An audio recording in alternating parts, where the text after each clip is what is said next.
அண்ணே ஐஸ்கிரீம் இருக்கா? ஐஸ்கிரீமா? அச்சோ இல்லப்பா. இல்லையா? அண்ணே ஐஸ்கிரீம் இருக்கா? தம்பி இப்போதானே சொன்னேன் ஐஸ்கிரீம் இல்லப்பா. இல்லையா? அண்ணே ஐஸ்கிரீம் இருக்கா? தம்பி உனக்கு காது கேக்குமா கேட்காதா? இப்போதானே சொன்னேன் ஐஸ்கிரீம் இல்லப்பா. சரிண்ணா. அண்ணே ஐஸ்கிரீம் இருக்கா? டேய் ஐஸ்கிரீம் இல்ல, இன்னொரு தடவை வந்த செருப்பு பிஞ்சிடும்.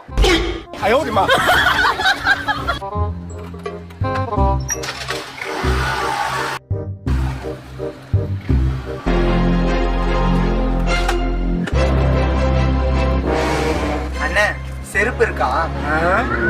இல்ல. அப்ப ஐஸ்கிரீம் கொடுங்க.